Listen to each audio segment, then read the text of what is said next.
Boa noite a todos, bem-vindos.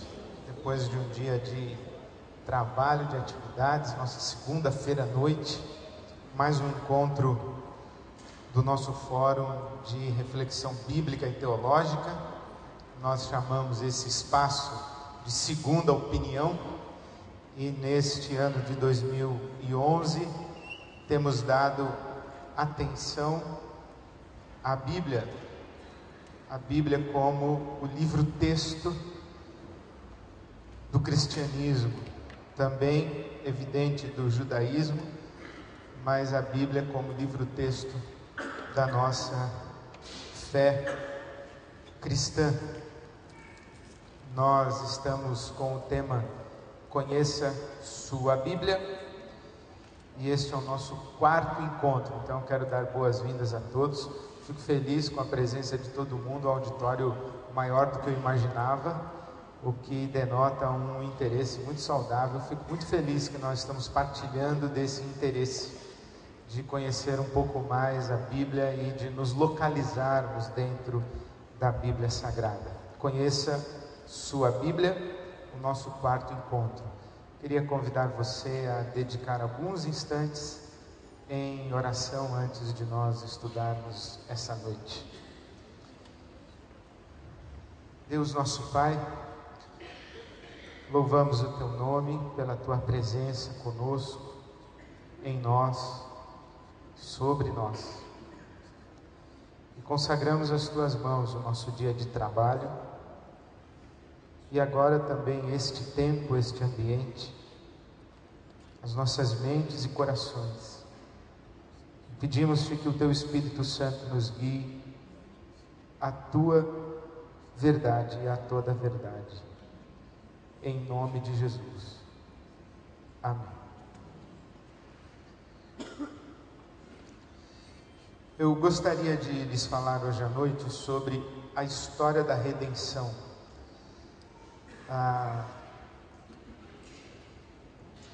Justamente porque a redenção, conforme nós a compreendemos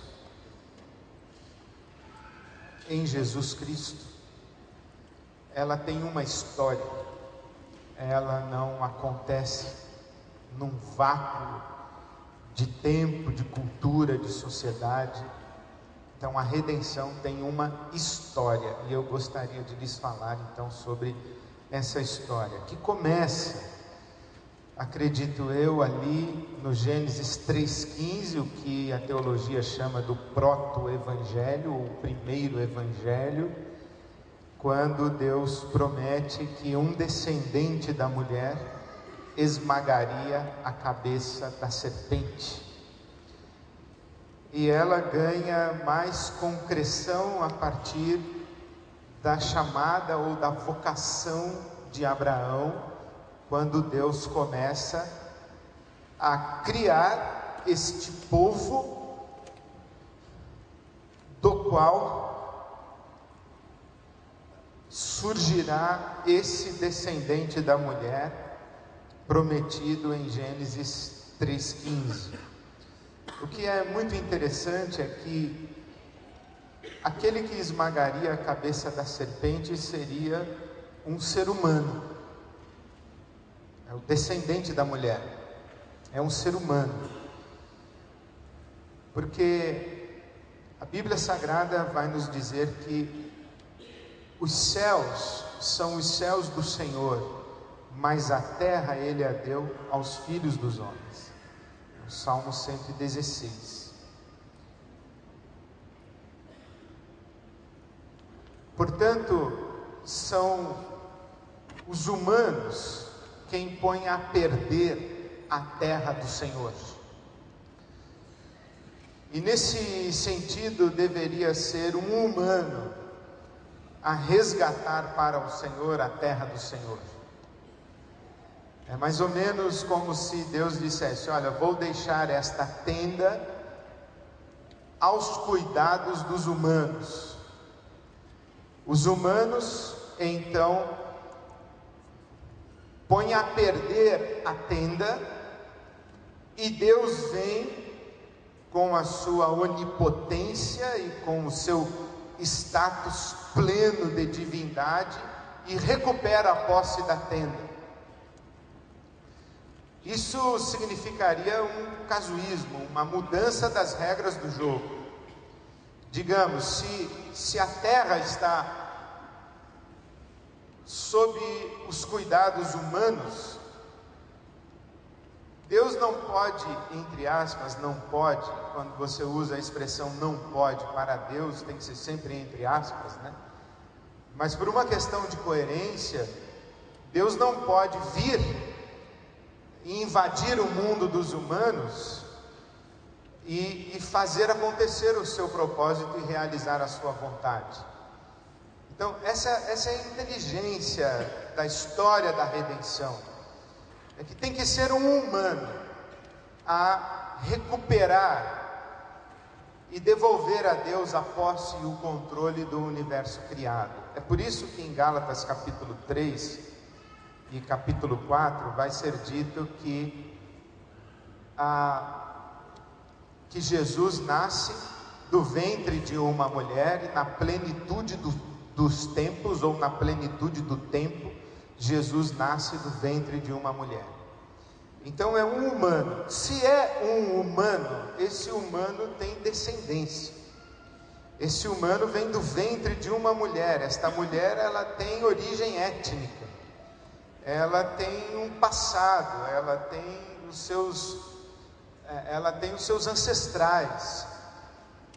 Não é um extraterrestre quem vem, é um humano.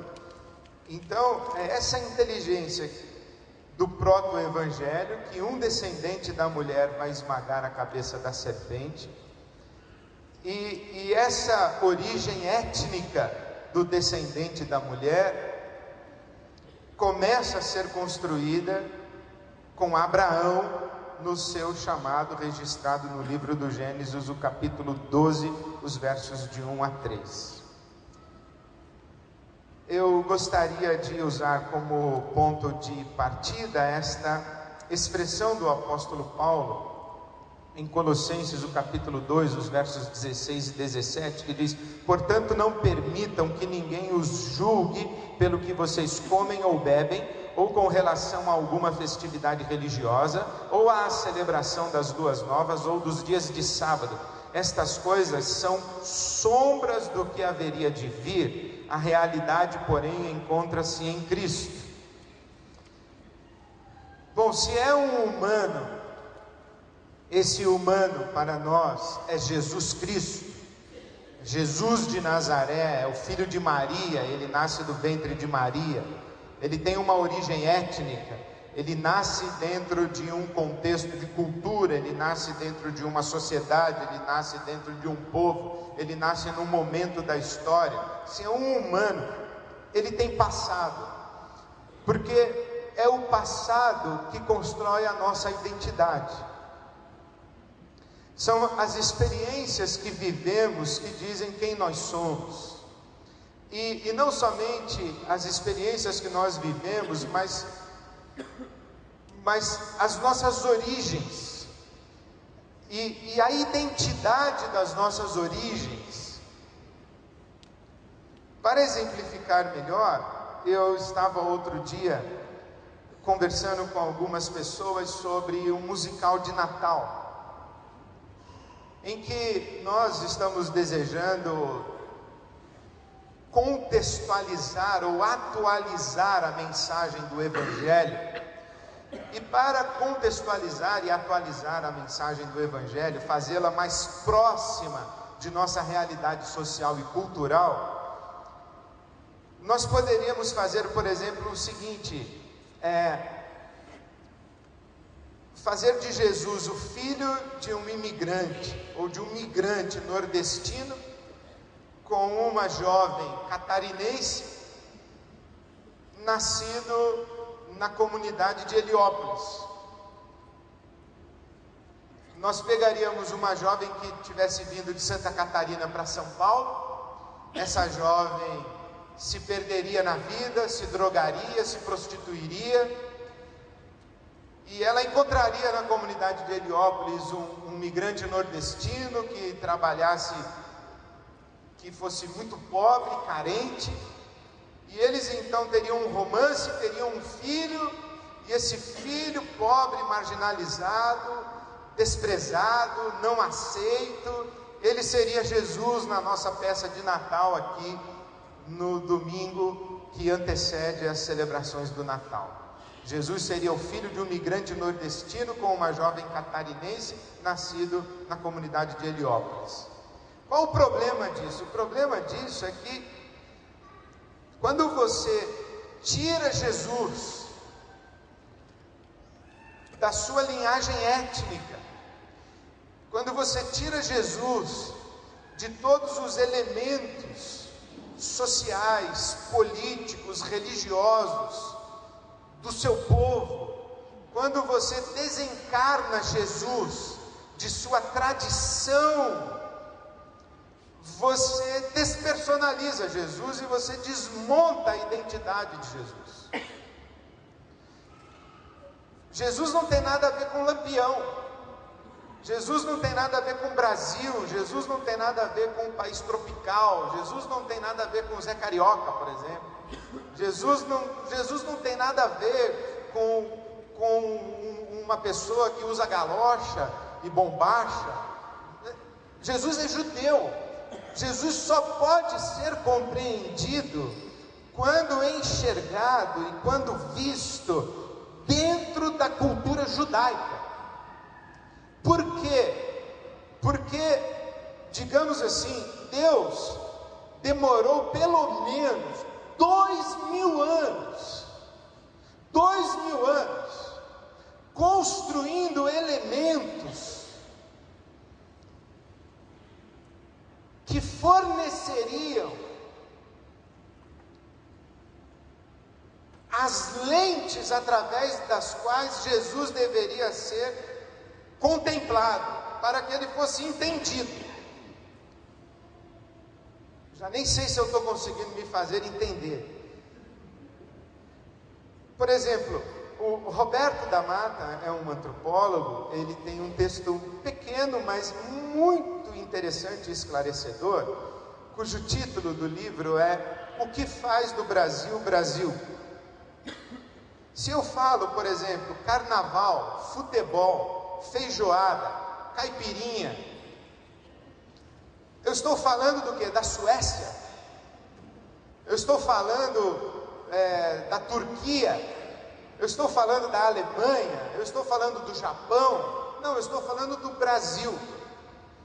E para você entender um brasileiro, você tem que buscar em volta desse brasileiro quais são os elementos da sua cultura, da sua história. Nós estamos falando de população indígena, nós não estamos falando dos tuaregues do deserto. Se eu falo de tuaregue do deserto, eu posso estar falando de um israelita, de um palestino.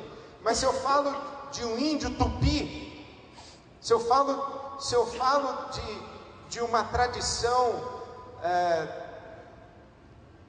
do Xingu, se eu falo dos escravos que construíram esse país há 500 anos, então eu estou descrevendo o que é ser brasileiro. O brasileiro, ele é uma mistura de índio com negro africano e com o europeu português. Então você lê, por exemplo, Casagrande Senzala, do Gilberto Freire, você vai entender cultura brasileira, o que faz do Brasil Brasil e o que constrói a identidade de um brasileiro, a índole de um brasileiro. Então, se você tira o brasileiro da sua história, da sua cultura, dos seus elementos de raiz, você não tem mais um brasileiro. A mesma coisa acontece com Jesus. Você só entende Jesus se em volta de Jesus você coloca o nome de Abraão, de Moisés, se você fala do rei Davi, se você fala de Jerusalém, se você fala do Monte Sião, se você fala do templo em Jerusalém, se você fala do tabernáculo, se você fala dos sacerdotes, se você fala dos sacrifícios. Então Jesus, ele só é entendido aí.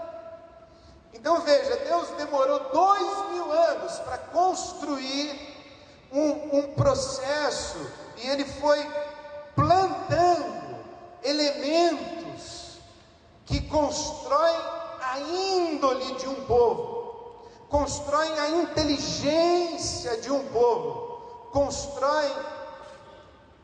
constroem a identidade de um povo, para que de dentro dessa identidade, de dentro de todo esse caudal cultural, venha Jesus. De modo que, para entender quem é Jesus, você precisa usar o templo de Jerusalém, Arão, Moisés, Abraão, os profetas. Você precisa usar todos esses elementos da cultura judaica para enxergar e entender quem é Jesus. Então, por isso nós precisamos do Velho Testamento, ou do Antigo Testamento, ou da Bíblia hebraica, porque Jesus é judeu. Ele é filho de judeu, ele nasceu judeu. A religião de Jesus, se você quiser saber qual a religião de Jesus, judaica. Jesus era judeu. Jesus praticava a religião judaica. Ia na sinagoga, ele lia a lei de Moisés, ele estudava os profetas, ele guardava o sábado, ele fazia tudo que um judeu do seu tempo fazia. E enquanto ele foi crescendo como judeu, ele foi ressignificando toda a sua história e ressignificando todos os elementos culturais, o que o apóstolo Paulo chama de sombras. Todos esses elementos culturais e esses elementos religiosos, políticos, sociais do Velho Testamento, o apóstolo Paulo aqui em Colossenses 2, 16 e 17 diz que isso era sombra do que haveria de vir, a realidade porém é Jesus. Então todos esses elementos apontavam para Jesus. Então é assim que a gente lê o Velho Testamento. A gente vê o Velho Testamento como placas de sinalização que apontam para Jesus e ajudam aquele que olha para Jesus a interpretar e decodificar Jesus. Então, por exemplo, o sacrifício de Abel para Deus, esse sacrifício de Abel é uma figura de Jesus. Aquele momento em que Abraão está na iminência de sacrificar o seu filho Isaque é uma referência a Jesus. A arca de Noé é uma referência a Jesus.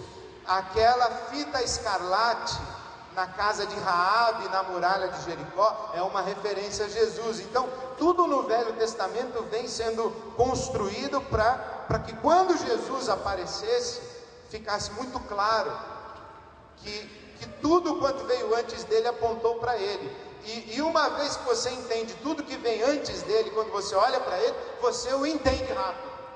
Por isso é que é muito fácil para João Batista, quando ele olha para Jesus e diz: eis o Cordeiro de Deus que tira o pecado do mundo. Olha, imagina que você chega para um sujeito na Alemanha, lá em Frankfurt, e tem um alemão andando na praça, e você aponta para aquele alemão e diz assim para o alemão lá em Frankfurt: eis o Cordeiro de Deus que tira o pecado do mundo. O que isso quer dizer? Quer dizer absolutamente nada. Para o alemão não quer dizer absolutamente nada. Mas se você pega um judeu que celebrou a Páscoa lá no Egito e sacrificou um cordeiro e usou o sangue do cordeiro para pintar os umbrais das suas portas e janelas, e o anjo da morte passou pelo Egito e só não levou o primogênito das casas, ou os primogênitos das casas cujos umbrais estavam pintados com o sangue do cordeiro sacrificado naquela noite, e que depois esse judeu sobrevivente, ele durante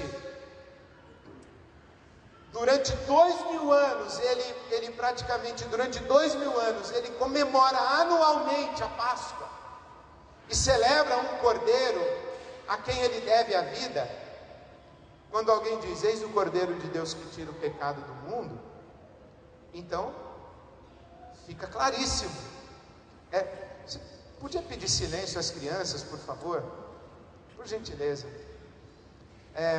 Quando você tem toda uma construção de um cordeiro pascal, e de você diz: olha, eis o Cordeiro de Deus que tira o pecado do mundo, não precisa explicação mais nenhuma, porque tem toda uma história que construiu a identidade daquele que está sendo apontado. Então é assim que a gente olha para o Velho Testamento.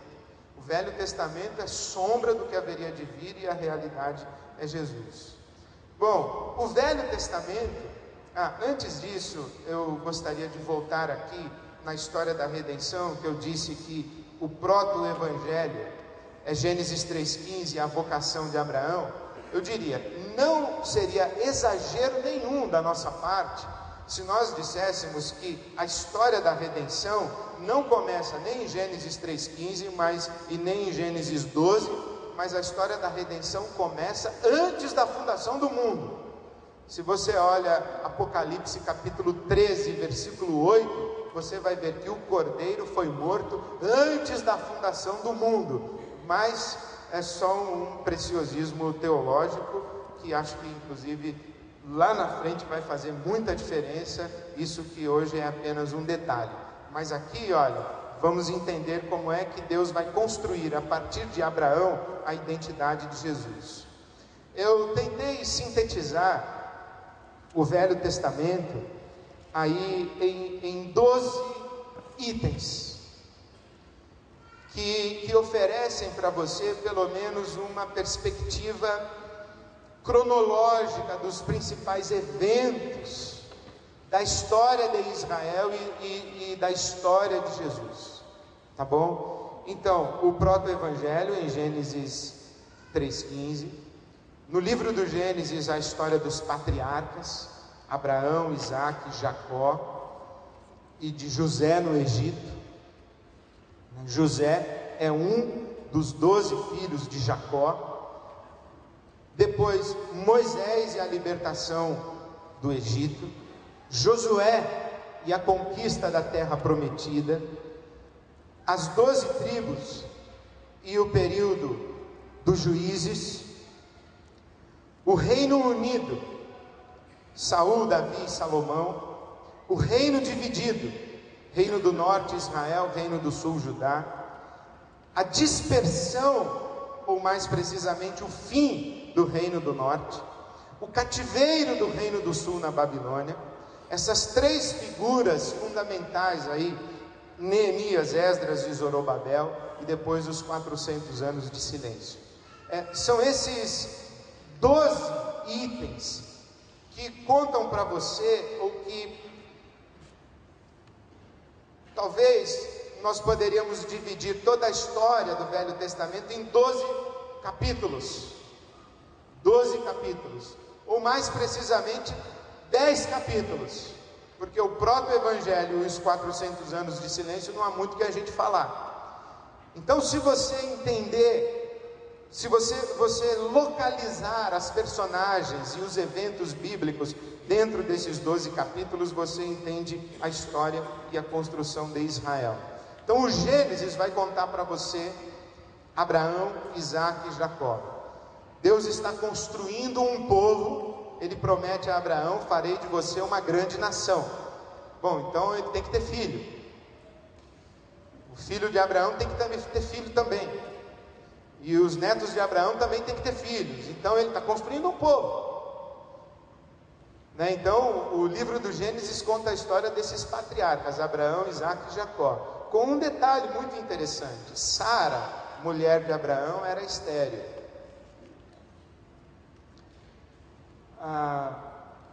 Rebeca, mulher de Isaac, era estéril. Raquel, mulher de Jacó, era estéril. Ana, que vem a ser mãe de Samuel, era estéril.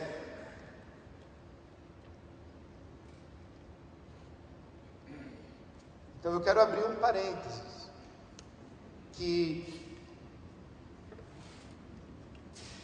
muito difícil eu falar para vocês o que eu vou falar, mas eu tenho que falar. Então presta atenção. Presta atenção.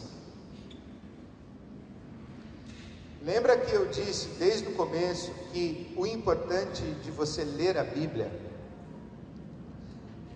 não é apenas você conhecer um capítulo ou um versículo, é você entender a lógica da Escritura, é você entender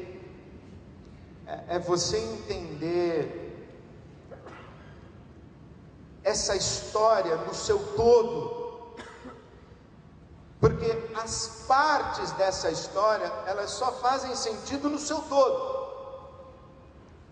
E quando você pega uma parte e tira do todo, e tenta aplicar esta partezinha para você hoje, essa partezinha fora do todo, ela se perdeu. A verdade que ela contém é uma verdade dentro do todo. Se você tira do todo, essa verdade aqui se dilui e perde sentido. Quero dar um exemplo. Eu digo assim: Deus cuida de nós da mesma forma que cuidou de Moisés, de Daniel na cova dos leões e do cego de Jericó. Será verdade isso? Será verdade que Deus cuida de nós do mesmo jeito que cuidou de Moisés?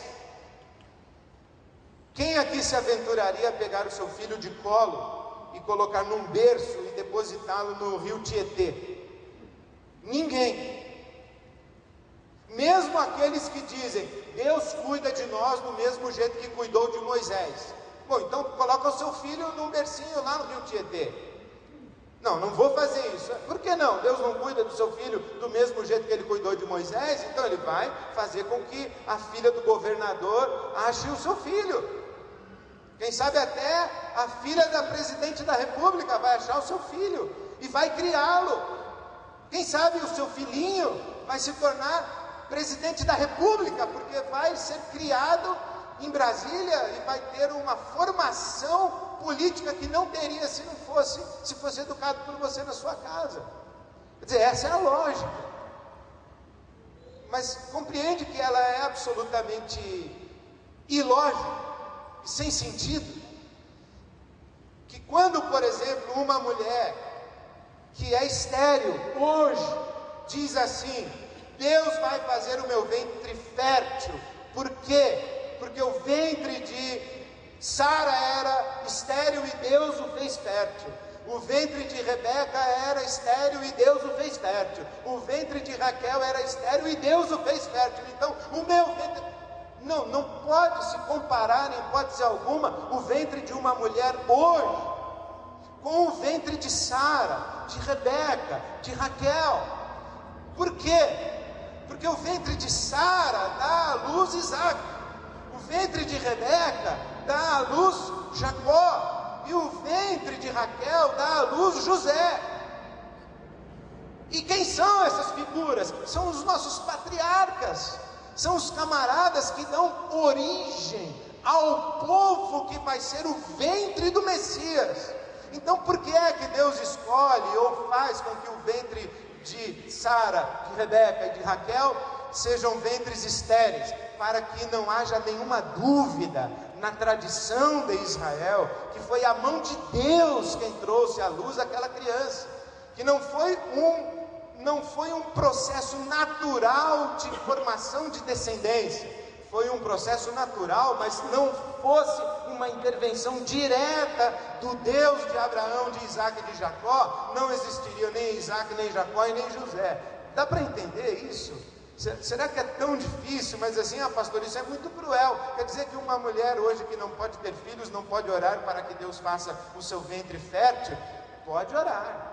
Eu diria não apenas que ela pode orar, mas ela deve orar. E se você perguntar, mas o senhor acha que Deus hoje pode fazer um ventre estéril de uma mulher tornar-se fértil e ela gerar filhos? Eu vou dizer, não só acho que pode, como acredito que tem feito, mas isso não se compara e não pode ser extraído da afirmação de que o ventre daquelas mulheres, deu para entender? Porque aqui nós estamos falando de personalidades fundamentais na história da redenção. Não é na história do Brasil, não é na história dos judeus, não é na história da Palestina, é na história da redenção cósmica. Então Moisés, Abraão, o rei Davi, esses caras são de outro nível, deu para entender? São de outro naipe. Por quê? Porque Jesus entra em Jerusalém aclamado como o filho de Davi. Então esse Davi lá atrás era outro tipo de gente, que tinha com Deus um relacionamento de outra categoria, que serve como referência e balizamento para nós, mas nós temos que olhar para eles como figuras que estão presentes na história da redenção. Então Gênesis conta a história de Abraão, de Isaac e de Jacó, ok? Êxodo vai contar para nós a história da libertação com Moisés, porque quando José vai para o Egito, lá a descendência de Abraão, Isaac e Jacó se multiplica, por isso é que eles ficam lá escravos 420 anos, certo? Um povo que nasce, porque, veja, por que esse povo tem que nascer no Egito e tem que nascer escravo? Porque ele se multiplica sem identidade. Ele não tem identidade.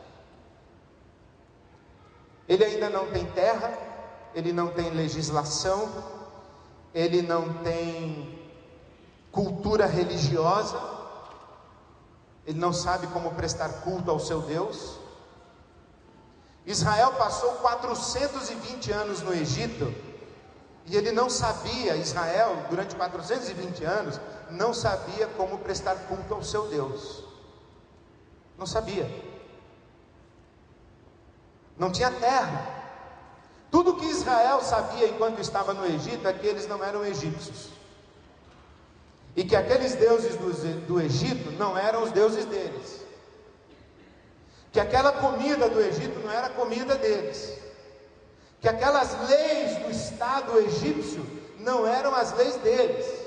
Eles sabiam que eles eram descendência de Abraão, de Isaac, de Jacó e de José, e que o Deus que falou com os antepassados deles estava em silêncio, deixando-os ali escravizados. Eles não sabiam mais nada. Eles eram, durante 420 anos de escravidão no Egito, eles são um barro mole, um barro muito mole. Mas depois de 420 anos é que vem Moisés, tira esse povo do Egito, e no Sinai ele recebe as tábuas da lei, e ali no deserto ele recebe instruções de organizar os sacerdotes, recebe instruções de quais são as ofertas que devem ser oferecidas a esse Deus, recebe instruções de como deve se organizar a nação-estado, ou Estado-nação de Israel. Então ali é com Moisés, que tem início a construção dos elementos políticos, dos elementos religiosos e dos elementos éticos de Israel. A lei de Moisés tem essa conotação tríplice. É uma lei política que organiza uma nação como Estado, é uma lei religiosa que ensina como o Deus deve ser adorado, e é uma lei ética que estabelece os fundamentos de relações sociais daquela nação. É lá com Moisés. Então veja que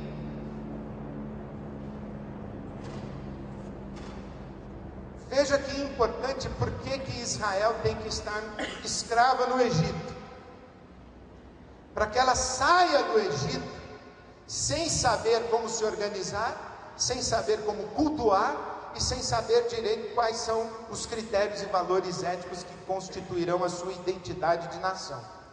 É Moisés o grande legislador. Não é à toa que Moisés tem esta importância para toda a tradição judaica. Moisés é a maior biografia judaica de todos os tempos, não sem razão. Moisés. Moisés é o grande legislador. Ele estabelece as bases éticas, políticas e religiosas de Israel. Com Moisés, então, celebra-se a Páscoa, que é a principal festa de Israel. E o que é uma festa? Uma festa é um elemento pedagógico na liturgia do povo. Por quê? Porque qual é a nossa principal festa cristã? É a ceia em memória de nosso Senhor Jesus Cristo, quando partimos o pão e o vinho, não é isso? De onde Jesus tira a nossa principal celebração? Da Páscoa judaica. Quem ensina o povo de Israel a celebrar a Páscoa? Moisés. Está claro?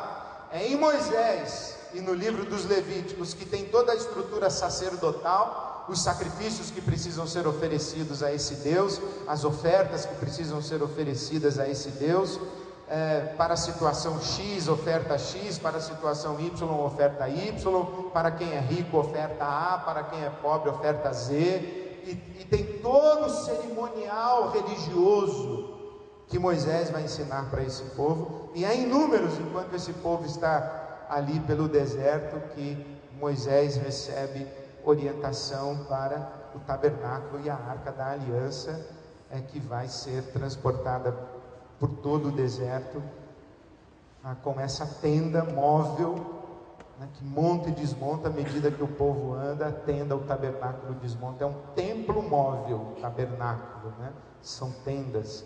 Então é com Moisés que essas bases estão aí sendo lançadas, e é com Moisés que se constrói os fundamentos e as bases da religião de Israel: os sacrifícios, os sacerdotes, o sábado e o tabernáculo, que na nossa linguagem da IBAB são os 4 elementos: o culto, o clero, o domingo e o templo.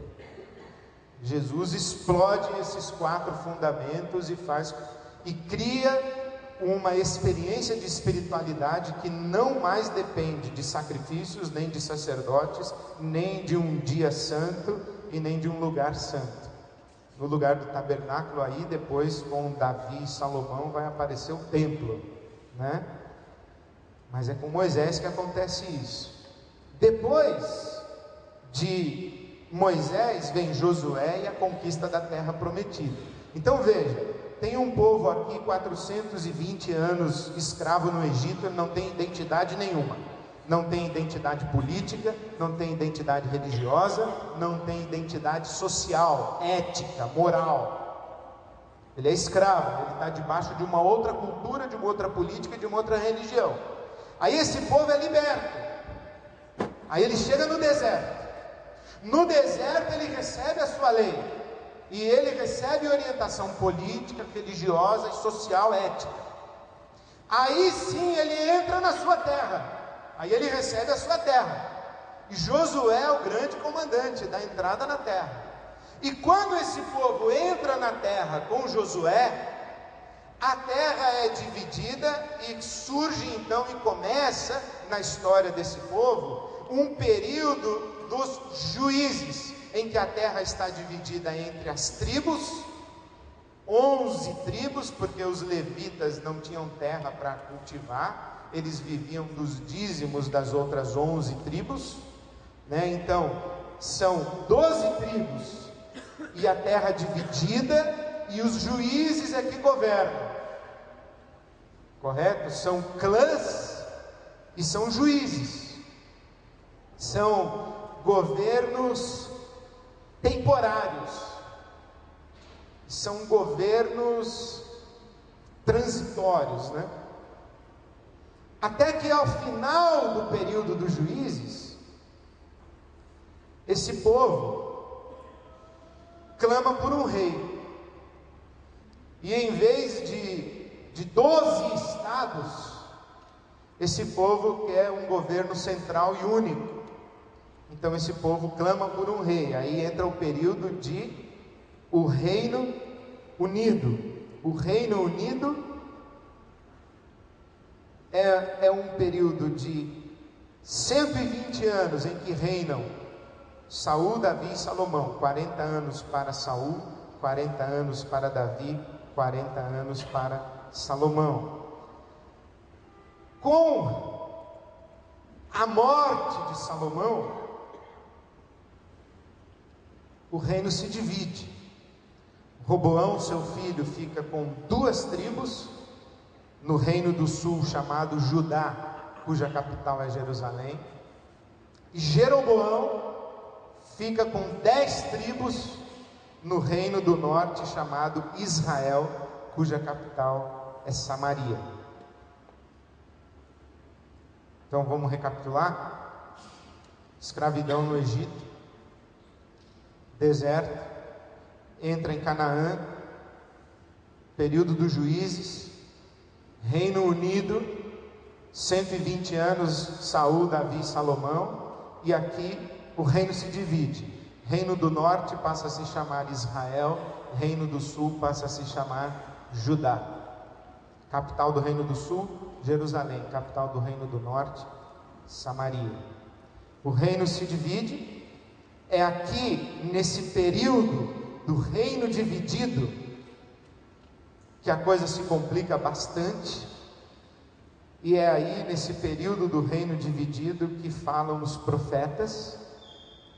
Há os profetas que profetizam para o norte, os profetas que profetizam para o sul, os profetas que profetizam antes do exílio da Babilônia, depois do exílio da Babilônia, durante o exílio da Babilônia. Por quê? Porque aqui, olha, o reino do norte, no ano 722 antes de Cristo, ele é conquistado pela Assíria. Capital da Assíria mesmo, alguém lembra? Nínive. Aí você entende por que é que o Jonas queria que todos os ninivitas fossem para o inferno. Por quê? Porque a Assíria invade o reino do norte. Invasão, você sabe o que é invasão?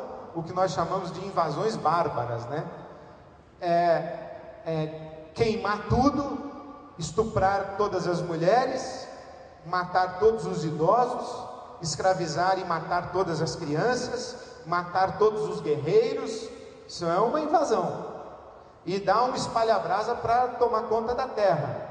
Então você imagina, Jonas é um profeta que profetizou para o reino do norte. Jonas era um profeta do norte. Então a Assíria matou a mulher dele, os filhos dele, os pais dele, tomou a casa dele, a terra dele, a fazenda dele, tacou fogo em tudo. E Deus fala para ele: agora vai lá para os assírios em Nínive e diga para eles que eu os amo. E aí o Jonas diz assim: justo eu, quero mais que esse povo todo vá para o inferno. Então você entende por que Jonas tem essa revolta contra Nínive? Porque ele era um profeta do norte, tá certo? No ano, e veja, dispersão do reino do norte eu coloquei entre colchetes fim, porque a política externa da Assíria era espalhar o povo e ficar com a terra. Então esse povo é espalhado e ele se torna um povo miscigenado. Aí por que esse povo miscigenado está espalhado? É um judeu que vai, um hebreu, um judeu israelita que vai casar com um brasileiro, com um alemão, com um japonês. E aí ele, depois que a Assíria é destruída pela Babilônia, que é um império subsequente, esse filho do judeu com o japonês volta para sua terra e vai morar onde? Em Samaria. Aí quando ele mora em Samaria, ele acha que ele é judeu. O judeu mesmo, judeu, filho de judeu com judia, vai dizer: tu é filho de judeu com japonês, tu não é judeu coisa nenhuma, tu é samaritano. Aí você vai entender a briga lá no Novo Testamento com os samaritanos e a rixa que existe entre os judeus e os samaritanos. É aqui que tem origem, nessa dispersão e nessa dissolução do reino do norte aqui, por causa do Império Assírio. No ano 587 a.C., a Babilônia tem uma outra política externa. Ela vai lá, invade uma terra, pega o povo e leva escravo para trabalhar lá na Babilônia. Isso aí, o povo de Israel fica exilado na Babilônia 70 anos. E depois, esse povo volta da Babilônia, depois de 70 anos, com Neemias, Esdras e Zorobabel. Neemias reconstrói os muros de Jerusalém. Esdras traz o povo da Babilônia de volta para Jerusalém. E Zorobabel reconstrói o templo de Salomão, que foi construído lá naquele período do Reino Unido. E aí nós entramos em 400 anos de silêncio. Os profetas, eles estão aí identificados, os profetas pré-exílicos. Obadias, que profetiza contra a nação de Edom. Amós, Oséias e Joel, que profetizam para o reino do norte. Isaías, Miqueias, Naum, Abacuque, Sofonias, Jeremias. Ali Amós, Oséias, Joel, reino do norte. Isaías, Miqueias, Naum, Abacuque, Sofonias e Jeremias para o reino do sul. Durante o exílio, as profecias de Ezequiel e Daniel. Se você olhar Daniel, você vai ver que ele está na Babilônia. Lembra que ele se recusa a comer a comida do rei, na corte de Nabucodonosor. Ele está no exílio da Babilônia, ele está profetizando de lá. É ele que diz e descobre que o exílio vai durar 70 anos, porque ele lê os escritos de Jeremias, que é um profeta pré-exílico, e Ageu, Zacarias e Malaquias, que são profetas que profetizam depois da volta da Babilônia. Por isso você lê Ageu dizendo que o povo não quer reconstruir o templo, e etc, etc, etc. Então, recapitulando tudo,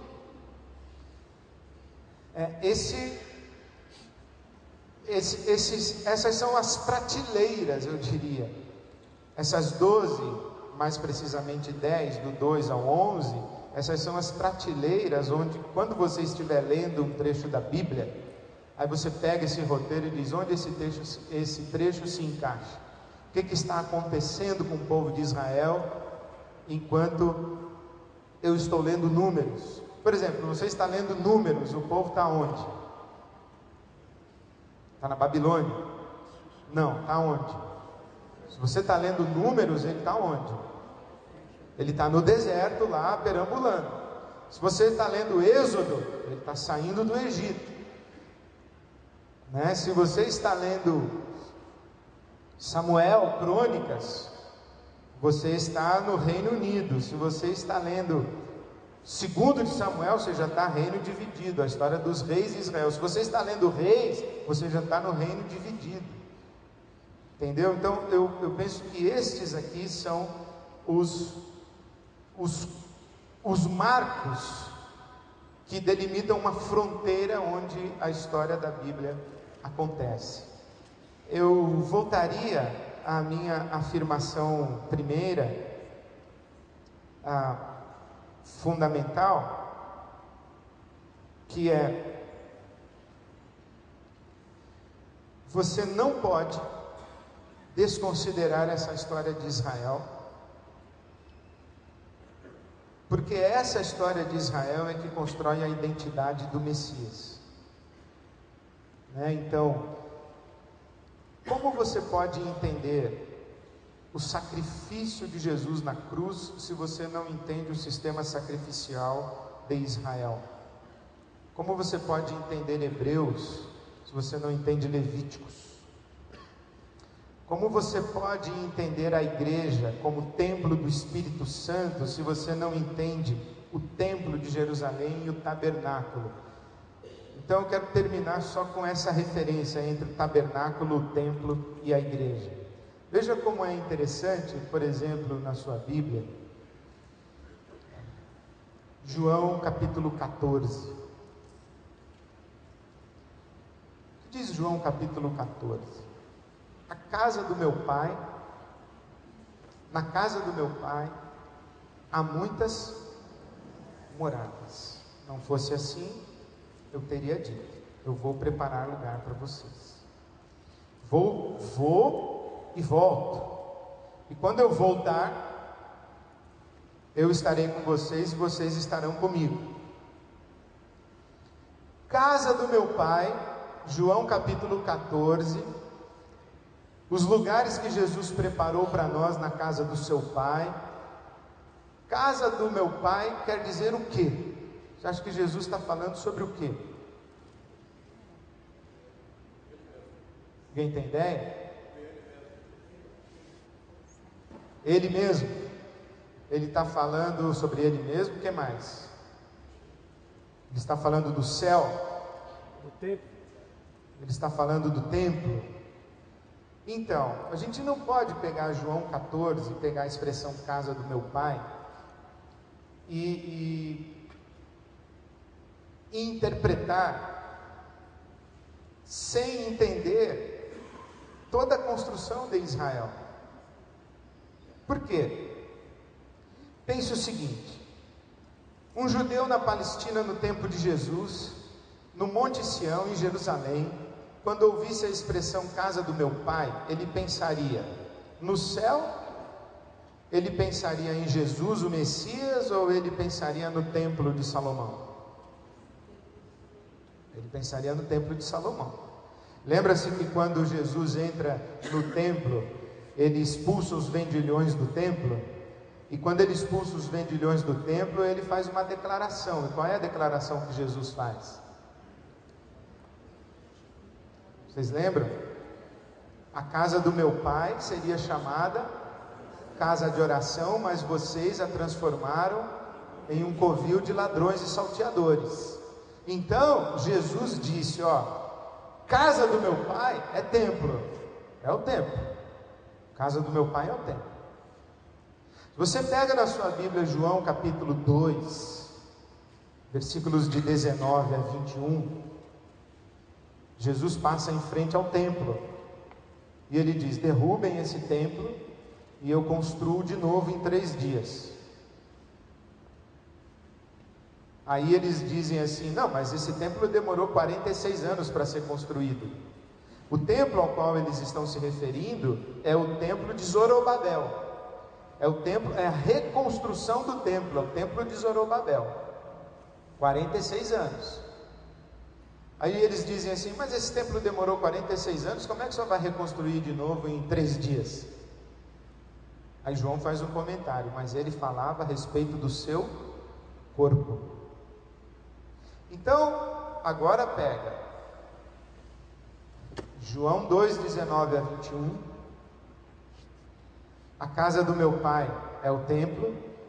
E João 14, a casa do meu Pai é o quê? É o templo. Um templo que ele vai construir em quanto tempo? 3 dias. 3 dias faz você lembrar do quê? Morte e ressurreição. Então quando Jesus diz, eu vou preparar lugar e volto, quanto tempo demora para ele ir e voltar? 3 dias. Ele vai quando morre e volta quando? Quando ressuscita. Quando ele ressuscita, ele tem o seu corpo vivo. E onde ele está, nós estamos. E por isso é que os apóstolos, todos eles vão interpretar que o templo é a igreja, e a igreja é o templo para a habitação de Deus em espírito. Efésios capítulo 2, versículos 20 a 22. Que a igreja é um templo santo para a habitação de Deus em espírito. A igreja, que é o corpo vivo de Cristo, é também um templo vivo, em que Deus habita pelo seu espírito. É por isso que Pedro, no capítulo 2 da sua primeira carta, vai dizer que nós somos um templo de pedras vivas. Então João 14 está falando do quê? Do céu? Não, está falando do quê? Da igreja. Aonde tem lugar para todo mundo? Na igreja de Jesus. Porque o corpo vivo de Cristo é um corpo que reúne pessoas de toda a tribo, raça, língua e nação. Então tem morada para todo mundo. O templo de Jerusalém não era um templo com morada para todo mundo. O templo de Jerusalém era um templo em que os judeus ficavam no pátio. Os sacerdotes entravam no templo, e no lugar santíssimo, santo dos santos, só o sumo sacerdote uma vez por ano. Aí Jesus diz: olha, esse templo aqui de Jerusalém não tem lugar para todo mundo, mas eu vou derrubar esse templo e eu vou construir um outro em 3 dias, e no templo que eu vou construir novo, a nova casa do meu pai, vai ter lugar para todo mundo. Então qual é a nova casa do pai? Não é o céu, é a igreja, é o corpo vivo de Cristo, um corpo que Jesus constrói quando vai na sua morte e volta na sua ressurreição ao 3º dia. Mais interessante ainda é você entender o que quer dizer João capítulo 1, versículo 14. O que diz João capítulo 1, versículo 14? O verbo se fez carne e habitou entre nós. Sabe que se você for ler João capítulo 1, versículo 14, você vai encontrar lá que o verbo se fez carne e tabernaculou entre nós, montou sua tenda entre nós. O que era o tabernáculo? O tabernáculo era esse templo móvel que Israel, enquanto peregrinava pelo deserto, onde a glória de Deus estava e se manifestava no tabernáculo, tá certo? Então a glória de Deus se manifestava no tabernáculo, e essa glória de Deus manifesta no tabernáculo, no meio do povo, era uma glória que circulava, que andava no meio do povo, era uma glória que não tinha endereço fixo, não é isso? Aí quando perguntam para Jesus: aonde você mora? Ele fala: eu não moro, eu circulo. As raposas têm onde morar e as aves do céu têm onde morar, mas o Filho do Homem não tem onde morar. O Filho do Homem, ele não tem endereço, ele tabernacula, ele tabernaculou, ele montou tenda. A glória de Deus é ambulante no meio do povo, igual no tabernáculo. Veja que quando você vai entendendo os elementos que foram plantados por Deus na história de Israel, você vai entendendo Jesus. E veja que interessante, né? De quem é a ideia do tabernáculo no Velho Testamento? De quem é a ideia do tabernáculo? É de Deus. Quem que manda Moisés construir o tabernáculo? É Deus. A ideia do tabernáculo é de Deus. De quem é a ideia do templo? É de Davi. E se você ler 1 de Samuel capítulo 7, você vai ver uma história muito engraçada, em que o Natã, profeta, vai visitar Davi. E quando chega lá, o Davi diz assim para o profeta Natã: tive uma ideia, Natã, eu vou construir para Deus uma casa maravilhosa, porque Deus está morando numa tenda, num tabernáculo. Vou construir para Ele um templo maravilhoso. E o Natã, o que fala para ele? Boa ideia, rei. O senhor só tem boa ideia, o senhor é um rei, o senhor é o cara. E o Natã vai dormir.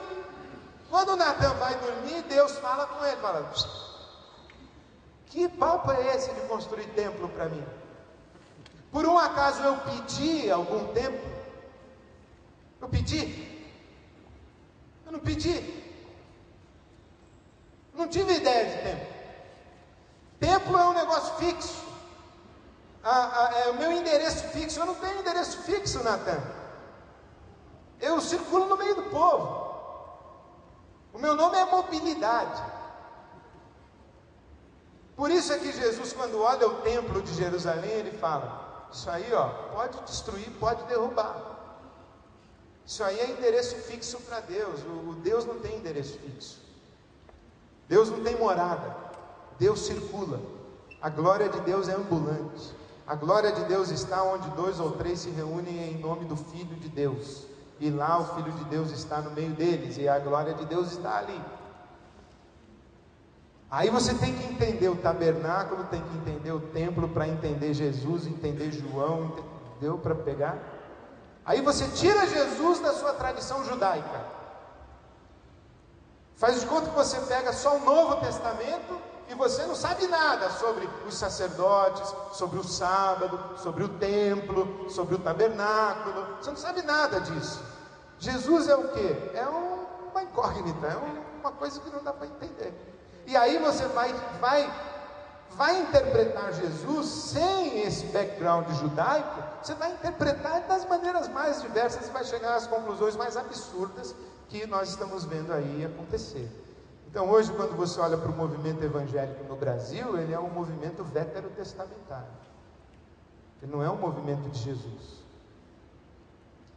Você vê as novas denominações evangélicas poderosas, ricas, milionárias, qual a primeira coisa que elas fazem? Constroem catedrais. Constroem catedrais. E essas denominações ricas, poderosas e milionárias, elas se fundamentam em quê? Numa personalidade carismática, que é o bispo, que é o apóstolo.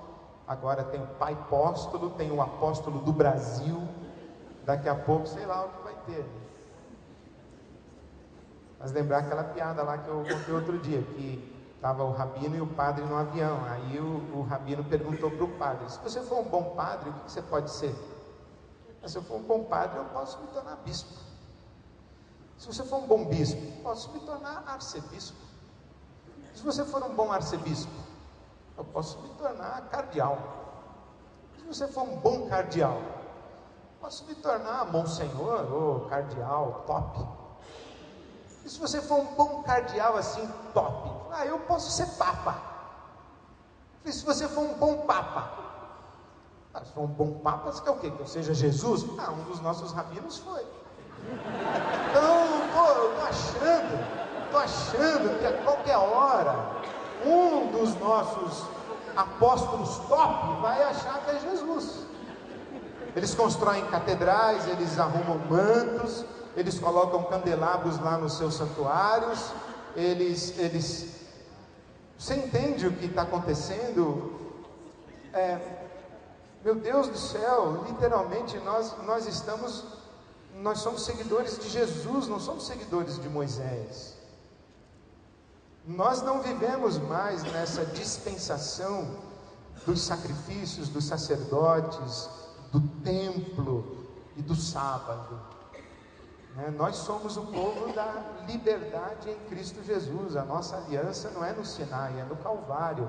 O nosso pacto não é o da lei, é o da graça. É no sangue de Jesus e não no sangue dos animais sacrificados. Hoje os animais sacrificados são o povo pobre, ignorante e crédulo, com singeleza de alma do nosso país. Gente abusada espiritualmente e sacrificada no altar da religião, que precisa desesperadamente ouvir o Evangelho da graça de Deus. Então, por que é importante conhecer a Bíblia? Eu espero que esteja absolutamente claro para você por que é importante conhecer a Bíblia Sagrada. Por que é importante conhecer o Velho Testamento? Porque sem o Velho Testamento você não consegue saber quem é Jesus. E sem entender a profundidade do pacto mosaico e da lei, você não consegue entender o pacto em Jesus e a aliança da graça de Deus. Que o Senhor, nosso Deus, abra o nosso entendimento e nos conduza à liberdade que há em Cristo Jesus. Amém.